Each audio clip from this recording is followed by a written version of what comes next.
বস্তুৰ প্ৰভাৱ বেছি হৈ আছে আৰু আমি এইটো বন্ধ কৰিব লাগে যদি বন্ধ নকৰে নহ'লে আমি ইয়াতকৈ ভয়ংকৰ আন্দোলন কৰিবলৈ বাধ্য হ'ম এইটোৱে মই ক'ব বিচাৰোঁ সমাজসেবীর খামানিগুলোকে বন্ধ খালাম বন্ধ খালাম বন্ধ খালাম বন্ধ খালাম বন্ধ খালাম বন্ধ খালাম বন্ধ খালাম বন্ধ খালাম বন্ধ খালাম সালে জোখানেকে বন্ধ খালাম বন্ধ খালাম বন্ধ খালাম সালিয়াও চিরবানেকে বন্ধ খালাম বন্ধ খালাম বন্ধ খালাম সালে জোখানেকে বন্ধ খালাম বন্ধ খালাম বন্ধ খালাম বন্ধ খালাম जों जिराया बासबारि ओनसोलनि मेलेमजिबि सुबुंफोरनि दैदेननायाव ड्राग्स थिर जुवा जौ फेग्रा मुवानि हेंथायै सावरायमेल खुंफुंदों बे हाबाफारिखौ आफादगिरिनि बिबान लाना मेल सामलायो बासबारि बन्दरनि गावबुरा सनेन्द्रनाथ ब्रह्म बिथाङा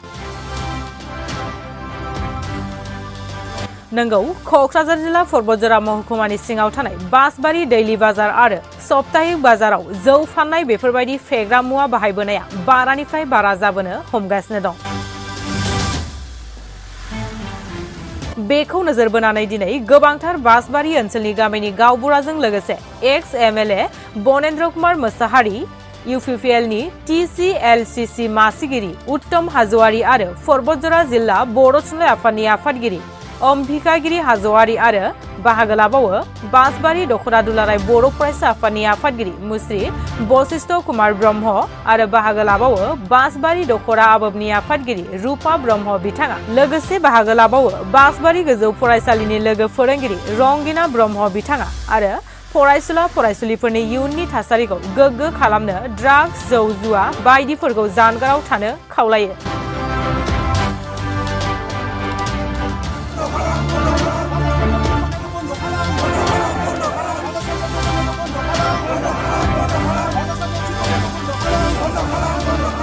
टीचार आं बेहायनो जन्म जानाय बेहायनो देरनाय जोंनि बे आं दा 40 इयार्स जाबाय जों नुबोगासिनो दङ 40 इयार्सआव जों एथ' गाज्रि बेहाय परिबेस नुवाखैमोन आरोखि हो खिन्थु दा नुनो मोनबाय बेहाय ओरैबादि गाज्रि गाज्रि धरननि परिबेस जों नुबोगासिनो दं खिन्थु बे प्रभाबा नैबे दा निउ जेनेरेसनावहाय बेयो एफेक्ट जागासिनो दं गथ'फोरनिखौ लानानै जों नुबोगासिनो दं जोंनि स्टुडेन्टनियावनो दा जोंनि स्कुला हाई सेकेन्डारि जाबाय गोदो बिदि परिबेस गैयामोन दा माने क्लास माबानानैबो बिसोर बाहेरायाव फैयो बाहेरायाव मा खालामो जों बे परिबेसखौ जों नुनो हाया खिन्थु जोंनि बाउन्डारियाव थाबा जों बेखौ जोंनि आन्डारावहाय जों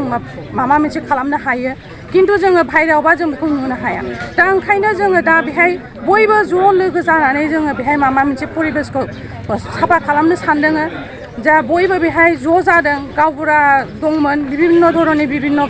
गामिनिफ्राय फैनाय गावबुराफोर दंमोन दा बेहाय जोङो दिनैहाय मोनसे सांग्रां मोनसे माबा लादों आरोखि जे जायनो नुयो जाहाथे बन्द जानांगौ आरोखि थिर गेलायानो होन बा जौ फाननायानो होन नोंसोर मा खालामनानै जा जुदि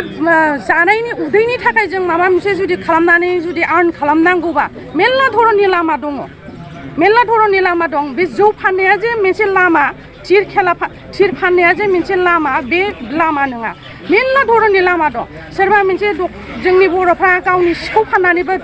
दखना फाननानै जानो हायो जोमग्रा फाननानै जानो हायो गामसा फाननानै जानो हायो दा जोंनि जायगायावनो जों आलदा जायगानिफ्रायसो फैनाय साप्लाइखौसो जोङो बायनानै गाननांगौ बा माबानांगौ जायो खिन्थु जोंनि गेजेरावनो जुदि सोरबाफोर जुदि बिदि खालामोबा जोंहानो जोंनि जायगायावनो बे बुस्थुआ जोंनावनो थायो बायरायाव जाहाथे बे बुस्थुआ जाया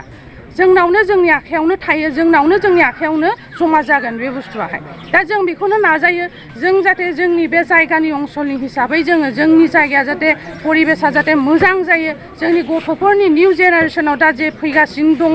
इयुननि मानसिफ्रा जाहाथे भबिष्यताव जाहाथे बिसिनि भबिष्यता जाहाथे नस्थ' जाया आरोखि हो बेखौनो जों खावलायो जाहाथे बयबो as a guardian as a parents as a teacher as a ससियेलनि मानसिफ्राबो बयबो जाहाथे इनभल्भ जानांगोन पार्टिकुलारलि सासे मानसियाल' खालामनो हाया बेहाय जायगा परिष्कार खालामनायावहाय फोसाबनायावहाय बयबो लोगो जाबासो बयबो ज' जानानै खामानिखौ मावबासो बे जायगाया परिष्कार जागोन आरो साफा जागोन आं बेखौनो होननानै गोबां जे फरायसुलिफ्रा जे ड्राग्सजों दा नैबे सोलिफु ड्राग्सजों मोनसे बादायलायनाय कम्पिटिसन जागासिनो फुटबलावबो गोबां लाइमोनफ्रा ड्राग्स एडिक्टेड जागासिनो दं बे बेलायाव बायद'आ सासे एसे फोरोंगिरि जानानै मा खावलायगोन आं बेखौ सानो जे फार्स्ट अफ अल थ' गावनि बिमा बिफाया पेरेन्टसफ्रा नायग्रोनांगोन बे गथ'आ बबेहाय माबादि थांगासिनो दङ फार्स्ट अफ अल बिमा बिफानि गाइडेन्स बिनिफ्राय टिचारफोरनि गाइडेन्स बिसोरनिफ्राय ससियेलि जाय इनभल्भफोर दङ सोरबा गार्जियान दं सोरबा पेरेन्टस दं बिसोरबो मेगन होनांगोन खिन्थु जों दा नुबोगासिनो दं आगोलहाय बिदिबादि परिबेस गैयामोन दा जों खिन्थु नुबोगासिनो दङ जे दिने ड्राग्स एडिक्टेड जागासिनो दं गथ'फ्रा आरो ओरैबादि जाबोगासिनो दङ लास्टआव बिसोर रिहाब सेन्टारावसो थांनांगौ बाध्य बिमा बिफाया बिसोरखौहाय रिहाब सेन्टारावसो दोननांगौ बाध्य जानांगासिनो दङ बे बुस्थुखौ जोंनि आखायावहाय जों फोसाबनो हाया जों ज' जानानैसो बयखौबो इनभल्भ खालामनानैसो जोङो जाय साप्लायार बेखौबो हमनांगोन जों जुदि मिन्थिनानै थायोबा बे मानसिखौ जाहाथे जोङो सियै थानो हाया आरोखि बे मानसिखौ जाहाथे जोङो हमनांगोन बेखौ मोनसे माबाफोर जुदि पानिशमेन्ट जोंनि गेजेरावनो जुदि पानिशमेन्ट होनो हायोबा जों होनांगोन आरो जोंनि आखायाव जुदि थायाबा बे केपासिटिया होमबा जोङो गोजौ लेभेलावहाय हरनानै बेखौहाय पानिशमेन्ट होनांगोन नङाबा दिने अल अभार आसामावनो स्पेसियेलि अल अभार नर्थ इस्टआव होनोबा बे ड्राग एडिक्टेडआ बहुद जाबोगासिनो दङ आरो जोंनि दाथ'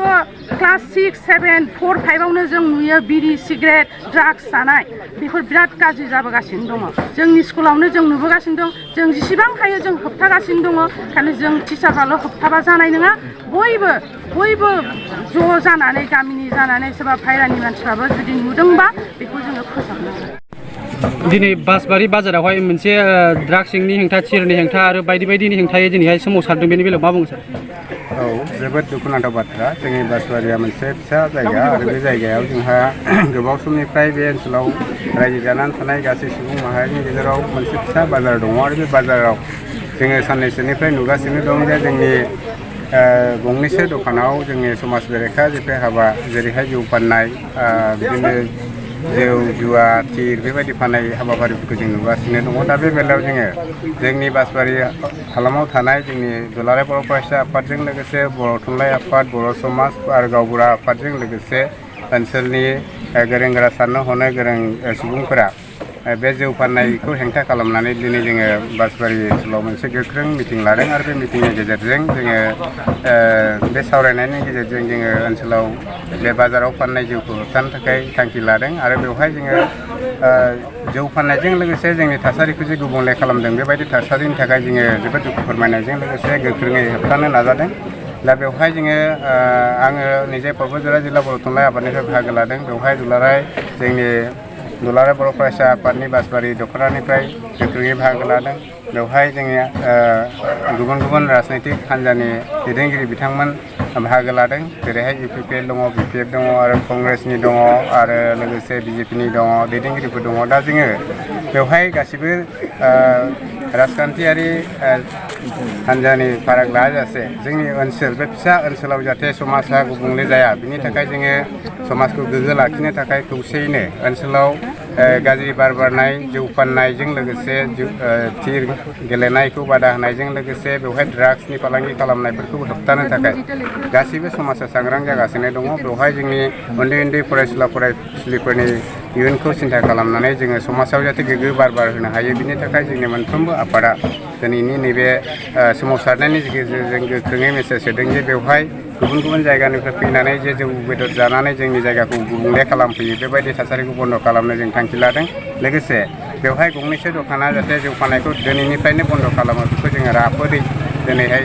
थांखि लानायनि गेजेरजों होबथानाय जाबाय आरो गाबोनहाय जुदि बेफोरखौ फाननाय नुयोब्ला जोंनि समाजनि साफ्रोमबो बेक्तियानो बे सुबुंफोरनि सायाव गोख्रों साजा लागोन होननानै जों थांखि लानाय जाबाय गोजोन्थों समाज बेरेखा जौ ड्राग्स आरो थिर फाननायखौ दिनै बासबारि ओनसोलनि सुबुंफोरा दे मोनसे सावरायमेलनि गेजेरजों मोनसे थांखि लादों बे बेलायाव मा बुङो दा बियो जोबोद नैबे फिसा जायगायावहाय जोबोद साननो गोनां बाथ्रा दा दिनैहाय जोङो नैबे बासबारि ओनसोलनि गासैबो रायजो राजा समाजनि सिबियारि आरो दल संगठन जेरै बर' थुनलाइ आफाद दुलाराय बर' फरायसा आफाद बर' समाज गावबुरा सन्था आरो बिनि फोरोंगिरिफोर आरो बिनि इन्टेलेक्सुयेल दैदेनगिरिफोर गासै ज' जानानै बेवहाय जोङो दिनैहाय नैबे बाजाराव बासबारि जे फिसा बाजार बे बाजारावहाय गोबाव समनिफ्राय बे जौ थिर जुवा बे फाननाय बा गेलेनायखौ जोङो दिनैहाय सावरायनायनि गेजेरजों मोनसे थांखि लादों जे बे बाजारावहाय जाहाथे बेफोर गाज्रि बेसादफोरखौ फाना आरो गेलेया दिनैहाय जोङो नैबे सावरायनायनि गेजेरजों नैबे जोंनि बे बाजाराव मोनसे कमिटि बानायनानै होनाय जादों बे बाजार कमिटि दा बे बाजार कमिटिनो कमप्लिटलि दायथ' होनाय जादों आरो नैबेयाव जायफोरनाखि बिथांमोना गावसोर बेयाव थिर फानो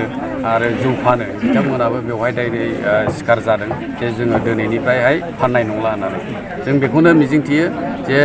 जौ जुवाजोंल' जों गफबबाय थाबा जोंनि समाजखौ जोङो मोजां लामायावहाय लाबोनो हानाय नङा आरो जोङो जौ जुवाजोंल' जोङो जोंनि जिउ लामाखौ जोङो नागिरनानै लानाया बियो सैथो नङा जोङो गुबुन लामाजोंबो जोङो जिउ खांनाय लामाखौ जोङो दिहुननानै लानो हायो दा बिनि थाखाय जोंनि ओनसोलाव बे जोंनि समाजाव जाहाथे बेफोर गाज्रि बेसादफोरा गोमालाङो बेखौनो जोङो मिजिंथिदों आरो नैबे जोंनि बे फिसा जायगायावहाय जाहाथे गुबुन गुबुन जायगानिफ्रायबो फैयो एखनबा बाजार खालामनो फैयो बिदिनो बेरायनो फैयो बिथांमोनाबो हयथ' निस्सय बेयावहाय गाज्रि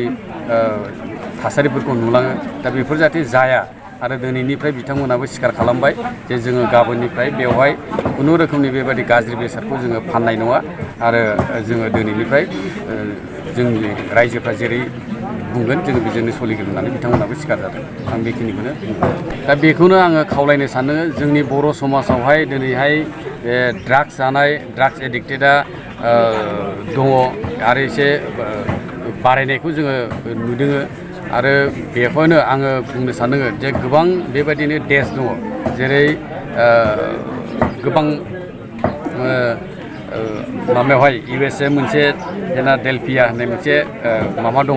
सिटि दङ बिराद गोजाम हेरिटेज सिटि दा बेयावहाय दिनै ड्राग्स एडिक्टेड जानानै बिथांमोना बे मोनसे सिटियानो बे धंस जानायनि लामायाव फैदों आरोखि दा बेनिखायनो बे ड्राग्सजों फेग्रा मुसा जिरादजों जोङो मालाबाबो मोनसे जाथिया बे मोनसे ओनसोला थांनानै थानो हाया आरो बेजों जौगानाय फैया दा बिनि थाखायनो बे ड्राग्स लानानै जाहाथे गावनि जिबनखौ धंस खालामा आरो गावनि जिबनखौ धंस खालामनायजों लोगोसे बे समाजखौ जाहाथे गुबुंले खालामा बेखौनो आं खावलायदों जे जोंनि जेनाखि लाइमोन सेंग्रा सिख्लाफोर दङ बिथांमोना जाहाथे बे फेग्रा मुवानिफ्राय गोजानाव थानानै गावनि जिबनखौ जाहाथे मोजाङै मोजां खुंलांनो हायो आरो दिनैहाय जे ग्लबेलाइजेसन जे कम्पिटिसन जुग बे कम्पिटिसन जुगावहाय जाहाथे जोङो लेखा फरायनायजोंनो जाहाथे जों समाजखौ जाहाथे मोजां लामायावहाय लांनो हायो बेखिनिखौनो आङो दिनैनि लाइमोन सेंग्रा सिख्लाफोरखौ आङो नोंथांमोननि बे